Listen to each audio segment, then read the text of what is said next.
Assalamu alaikum wa rahmatullahi wa barakatuh. Walaikum salam wa rahmatullahi wa barakatuh. Back again with another episode for the Revert series with our beloved brother here, Musa, and my co-host Mustafa. It's been a while since I said that, but yeah, man's back. Alhamdulillah. Yeah. You guys were probably anticipating Abdullah being here, but he couldn't make it today. Inshallah next week. So, Musa, how you doing, bro? Alhamdulillah, man, I'm doing fine, man. A little bit nervous, bro. It's my first time doing something like this, but you know, alhamdulillah, man. Looking forward to Don't worry about it, man. I feel nervous right now as well. I've been in front of the camera for so long. How you doing, Mustafa? You right? Yeah, I'm doing good. Okay. Yeah. So, Musa, just give us a little brief introduction about yourself. Yeah. A little background. So, yeah, assalamu alaikum wa rahmatullah wa barakatuh, everyone. My name is Musa, 21 years old. Came to Islam about just over 2 years ago now, alhamdulillah. Just about my background, like fully English, fully British background. Basically, I was raised in a non-religious household. Like, basically, there was no type of not Christian really or anything like that. Like, both my parents basically are just kind of a-religious. Really, I think they don't even think about it too tough. So, yeah, man, just eventually ended up after like lockdown, whatever. Like, started looking into like questions like about the meaning of life or whatnot, looking into stuff like that, started looking into religion and whatnot, and eventually, 2021, I ended up coming to Islam, alhamdulillah. Alhamdulillah. So you're saying your family wasn't really practicing like Christians or... Yeah, literally nothing. More atheist or... I would say they're more towards the agnostic side. So like, It's not like, I don't think they really have a strong opinion about it either way. Like the way I can describe it, basically in my household, it was like, it's not like I was taught anything anti-religion, or it's not like I was taught anything for religion. It was just nothing. It was just not a part of my family life at all. The only part of my family that's slightly religious is just my nan on my mum's side. She's practicing Christian, but she's got 6 kids, including my mum, and none of them are practicing whatsoever. So. You mentioned it was after lockdown that you started, deep in the meaning. Was that what made the impact on? Yeah. I think so, because at the time, I think maybe even my lack of perspective was what caused things to affect me more. And then lockdown just started compounding things, and I was quite low mentally. And I was like thinking, just in the house, like deep in life, you just think like surely there has to be something more to it than this. Yeah, I think that was for a lot of people, because some people like their life is just work and stuff, and then when all that stops here, you're just like. Exactly that, bro. Like when you're just left to your own thoughts, and you're just like, no, there has to be more to it. So like, you just think like, what's missing? And I thought that's one of the only things I can think of that I have missing from my life, because I have a lot of things that I should be happy about, but I'm not happy. So that's kind of what kicked it off. So primary school, did you say? Primary school, secondary school, I knew Muslims. Mainly in primary school, literally all of my friends in primary school were Pakistani, and especially when I was younger in primary school as well. And secondary school, I still had a lot of Muslim friends as well, but maybe not as many. You knew about the religion, right? So you knew about, these guys are Muslim. Well, what's Muslim? Do you ever get curious about, what do these guys actually believe in? So was that happened after lockdown? Or? Yeah, so funny enough, I would say I knew maybe slightly above average, just by having Muslim friends. I actually enjoyed RE in school, funny enough as well. So I guess naturally from paying attention in RE, you learn the basics, like the 5 pillars, stuff like that, and some of the core beliefs and all. So take us to just before your shahada, what made you think I want to take my shahada now?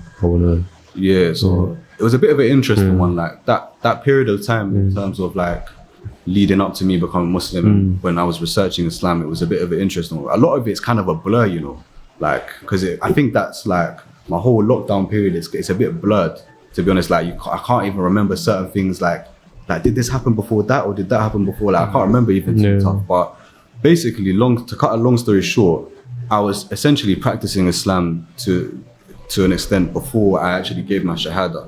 So for example, I gave my shahada the Jummah after Eid in 2021. So basically, I'd been going Jummah before that. I'd literally fasted the whole of Ramadan. By myself, I was trying to pray, and I knew how to pray by that point and everything, before I actually gave shahada. But I don't know whether I was making excuses, but I was kind of saying nah, because of COVID, I can't go to the imam and ask. But I think looking back on it, I probably could have, but maybe I was just being a bit hesitant because I didn't want to make that final decision. But I had that mindset that I was like, cool, Islam is the truth, it's undeniable. So let me just practice it beforehand, because I actually know that Allah is watching me right now and He's watching my actions. So let me be responsible with it. And then when the time came, I just said, cool, like, because I already kind of had all the beliefs that I needed to have. Essentially. Yeah. That's good, man. So when you first took your Shahada, how was it? As soon as, like, after, did you have many friends to like take you in and show you the ways, or that was probably one of the tougher parts. Like, I would say, in terms of my whole journey with Islam, alhamdulillah, Allah has made a lot of it very easy. That was probably one of the tougher parts, because when I was in uni, I had a close group of friends, but I was the only Muslim that I knew. There was one other girl that I knew that was Muslim, and like, she was a nice girl, whatever, but she wasn't too practicing. So it's not like I would really be able to like go to, obviously you're not supposed to go to women and be close to them anyway. So like, all of my friends were Christian at that time in uni, and like, obviously, you know, like the type of lifestyle people live in uni and stuff. Yeah, so yeah, yeah. It was a bit tough at first, I can't lie. And even my Muslim friends back home, like, I felt like a lot of them weren't necessarily on what I was trying to be on, if that makes sense. Oh yeah, they weren't, because you were trying to be practicing. Exactly. You were doing it before you actually took your Shahada. Yeah, and it wasn't a straight away thing as well. Like, I was trying, but I was getting dragged back into that stuff because of the people I was chilling with. Then when I came home from uni, like, the Muslim friends that I have back home, it's like you're saying, like, I was trying to be on it, like, hit all my prayers, like, do everything that I need to do, like, not listen to music, stuff like that. And like, as much as that, I have a lot of love for all those people that I've mentioned, like even my Muslim friends, even my non-Muslim friends with uni. When someone's not on what you're on, it's like, it's difficult, and it's like, you can't really be close to them. So I was a bit on my own for like a period of time. I was quite just on my own, doing my own thing. Like, I was literally just working, going back home, like minding my business for quite a while still. But yeah, it wasn't probably until I met my wife that actually changed, funny enough. Alhamdulillah. But yeah, that's one of the struggles that a lot of reverts face. Yeah, definitely. Just integrating into a community or a group of brothers that are actually practicing and, you know, keep you in check.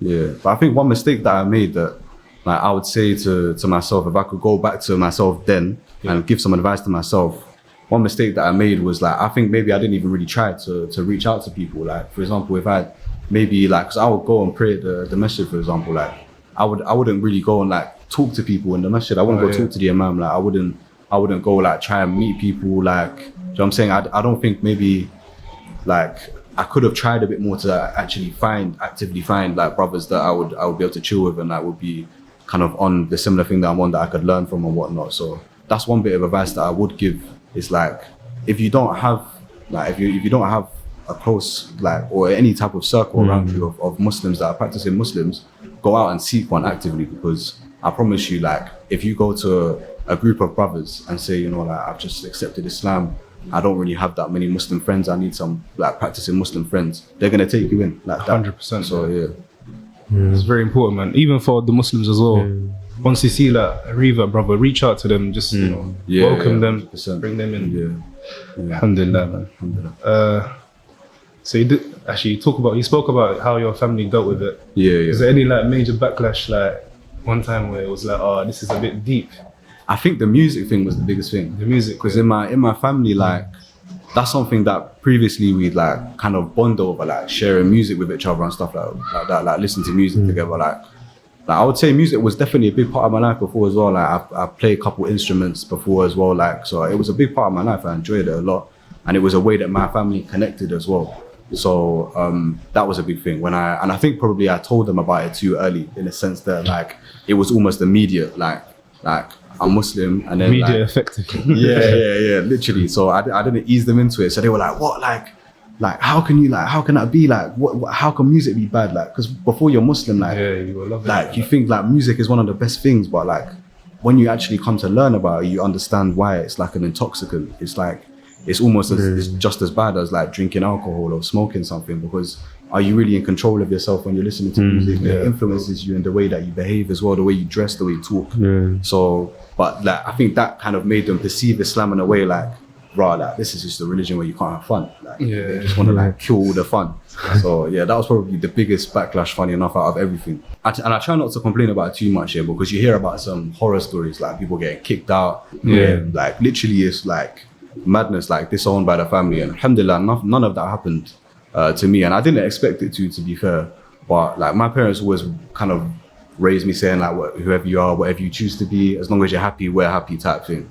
When it came to it, it wasn't quite as smooth as that, but it was kind of a thing where like they were just like confused, and they were like, why? Like, because there was a gap between me accepting Islam and then telling my parents about me being Muslim.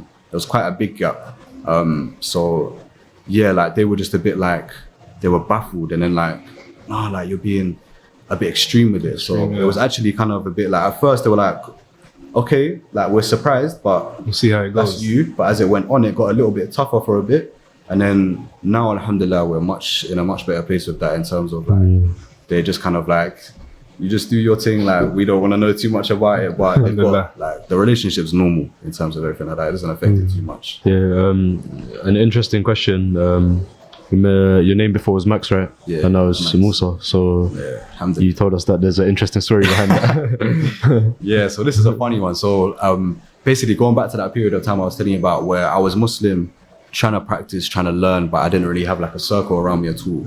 So during that time, I met my wife during that time, and obviously while we were getting to know each other before marriage, she actually was like, your name is Max, and I was like, yeah, my name's Max. Yeah, she's like, well, you don't look like a Max. Like, I think you need a Muslim name. And then I was like, I don't know, like, I was like, I guess maybe like something beginning with an M, like maybe Muhammad, maybe Musa. And she was like, Musa, like that suits you, like Musa, like that's your name. So basically my wife named me, long story short. So, yeah, but I just stuck from there, alhamdulillah. You don't hear that too often, man. Yeah, you don't hear that too. Literally, that's what I'm saying. But, yeah, alhamdulillah, it's beautiful now. I'm very happy with it as well, man. Like, it fits like a glove to me now. So, Yeah, alhamdulillah, that's good, man. So, like you mentioned, so the misconceptions that you had were like it's too restrictive. Is that what you said? Is that the main thing? Did you have any other like? Was there anything else holding you back? I guess one aspect that I had as well was like, in terms of, it's kind of in line with that restrictiveness, but also like I had maybe a slight misconception about, now that I think of it, about the treatment of women in Islam. And I think that's a very common one, especially here in the West. It's very common, because obviously now everyone's on this like liberation, like feminism type thing. And like, I would say before I was Muslim, like in terms of my politics, because I was kind of a bit of a political thinker. I was kind of like more towards the left side, so more towards the liberal side, if anything. So I was kind of pro-feminism like type mentality. I think I had that mindset. I don't think I ever thought it was a madness, but I was like, yeah, like I kind of had that mindset of like women are like pressured to do certain things, and that they're viewed as lower and whatnot, and they're viewed as like subservient. I think I probably did have that slight misconception. But I think that was one of the quickest things that went away like that when I started to learn a bit about Islam. Like, I genuinely feel like you can't keep that type of misconception. If you go into learning Islam with an open heart and you take it from people that know what they're talking about, you can't keep that type of misconception, because it's explained in such a clear way where it's like, it's just not the case at all. But if anything, I think it would have probably been that would have been like the biggest slight misconception that I did have, to be fair. Yeah, I think in the society, like, you get fed all this feminism and stuff, so you just like, oh, this must be true, innit? But when you actually deep it, it's like, it's ajib, man. Like, it's just it's weird, man. Yeah, it's true. Like, and the mad thing is as well, is like, what people don't realize is that the things that are promoted now, like feminism, stuff like that, like where that ideology comes from, like it doesn't come from like it's not like the same thing as where, even back then, like it's not like first wave feminism where it's just like women trying to get votes and stuff like that. But like now it's like it's being promoted by like corporations and stuff like that who don't have your interest at heart. Like it's not even coming from actual like women who have your best interest at heart. It's coming from like corporations and stuff like that. They want you to basically be a certain way so they can take advantage of you, basically. So it's actually disadvantaging people. They don't even clock it. Like, they don't even think twice, because they just think, oh yeah, like let me just start taking off my clothes and like doing all this stuff, and like yeah, like I'm free, but no, you're always a slave to something. It's just what you choose to be a slave to. That's a fact. Can't lie, man. That's a strong one, man. Yeah, it's one of them quotes. I can't remember who said it, but some guy said it. It was like man is free, but everywhere he's in chains. Like, so basically, you can be free, you can go anywhere you want, but you're always going to be in chains. You're always going to be enslaved by something. There's always going to be something. But you can choose where you're going to be a slave to. So choose the one. Choose Allah. That's the only choice. Of course. Spoke about the name. What's one thing that you feel like born Muslims have an advantage over reverts? You know, I saw this question on Brother Yahya's podcast, his episode, and I saw this question that was at the end of the podcast, and I was thinking like, how would I answer that question? I was thinking about it on the way here as well. There's a lot of traffic. I was late on my way here, by the way. Forgive me, guys, but It's calm, bro. I was thinking about it while I was in traffic, and I was like, how do I answer that question? Because there's so many like, it's a deep question because there's so many like aspects to it. So for starters, like I've never been a born Muslim, so I can't say for certain what it's like to be a born Muslim. I understand. And like, I think this is even kind of a topic that we touched on last time I saw you at football. We was talking about marriage and stuff like that. And, like, me and Yahya were talking to you about marriage, and like you could see the way it's different for born Muslims to people that have come to Islam later. But I think one thing I would say is just have perspective and be grateful that you was born a Muslim, and like you got to like your whole family, you've grown up in an Islamic environment, like just be grateful for that. Like, because for me, obviously, like no one else in my family is Muslim, innit? So that's something that is like stressful at times. It is stressful, and like you deep things and things like that, because I know whether I like it or not, like if my family members die in the state they're in, then you know, then they can't go to heaven. It's impossible.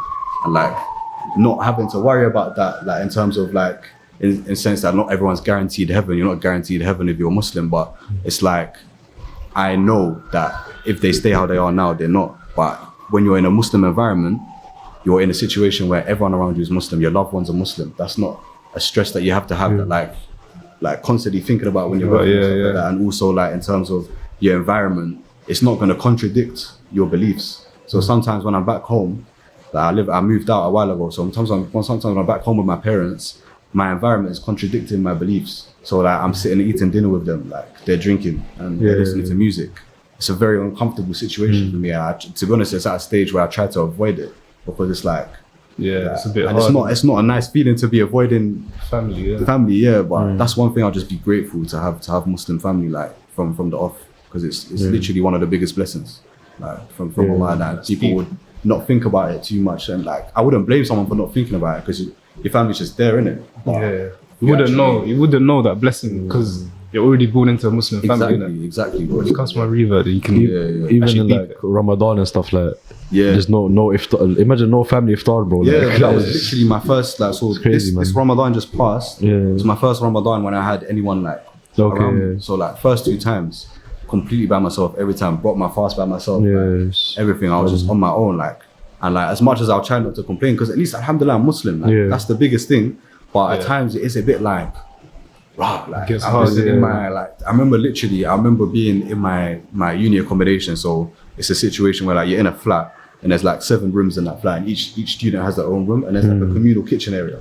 And I just remember it's like I'm just eating my suhoor, like it's just like what 4 a.m. in the morning. I'm just in the kitchen by myself, like forcing this food down. And I remember one of my flatmates comes in and is like, "Are you alright?" Like, what's going on? Like, I'm just sitting in the dark in the kitchen, like eating cereal. Like is this guy okay? Like, so yeah, I was just like, he was like, "You right?" I was like, "Yeah, I think so. I think I'm alright." But alhamdulillah, we came a long way from there now.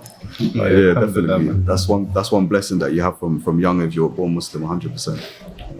Well, what would you say to someone who's close to reverting, close to taking the shahada? Don't delay it. Don't delay it, because you're gonna find that it's like waswas. You're gonna find 100 reasons why you should delay your shahada. Like even me myself, like I said, it was cold. I was like, oh no, like I'm not gonna be able to go to the imam, this and that. Like really and truly, I could have gone to anyone, bro, and just been like, I want to give shahada, like, and they would have done it. So don't delay it. Like if you believe in all of the core beliefs, you believe there is one God worthy of worship, you believe Muhammad sallallahu alaihi wasallam was his last and final messenger, you believe the things that you need to believe in, you've accepted the message, don't delay it, man. Just go straight away. Like just go, because you could literally drop, like you could die anytime. You could drop dead on your way to give your shahada. Do you know what I'm saying? So like do it ASAP. Like, just I feel like, I think another brother mentioned like he was doing everything like praying and stuff like that, but the shahada was getting delayed and stuff. Just do it. Just literally do it whenever you can, bro. Like do it like fast. That's my biggest advice for that. How's even going back to the family and stuff, like is your relationship okay with them and stuff like that? Like it's calm. Like, it's calm. Sometimes it's a little bit awkward. Like, it's just what about with your parents and stuff? Like they're still okay with you? And like we're calm. Like, so I work for my dad, so my dad is actually my boss. So okay. I literally sit next to him at work every day.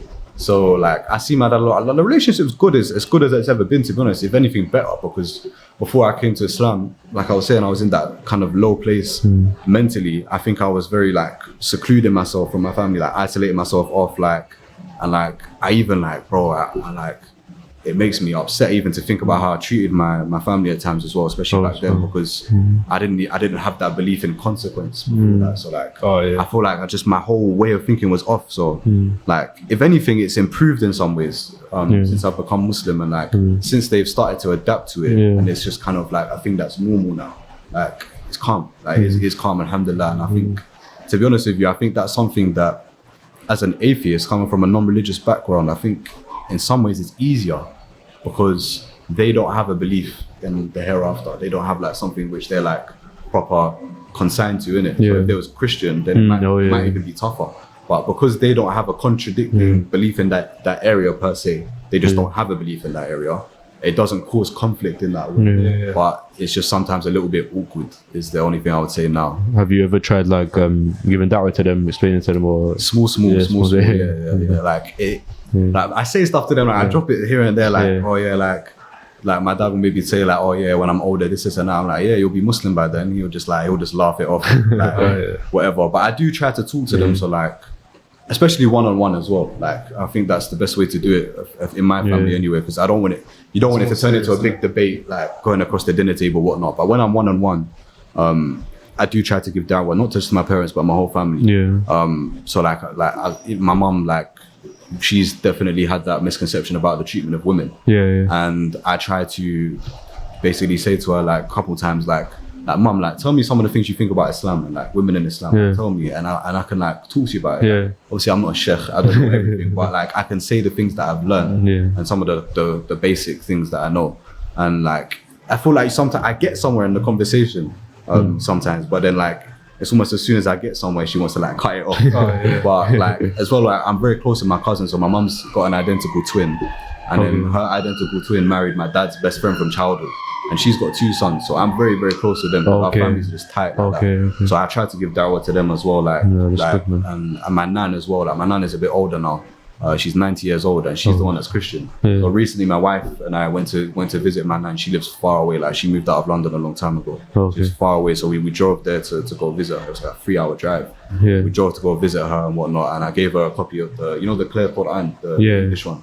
So I gave her a copy of that, and the whole time we basically spoke about Islam. The whole time. And that's another thing as well, like, so the women in my family, like now that I've got my wife, alhamdulillah, like I try to get my wife to speak to them. Like, try and like drop it in small, because I think it's a bit by bit thing. If I come on too strong, my parents, they're the type of people that they're just going to be like, I'm just going to go away from it. So it's a slow process, but I do try small.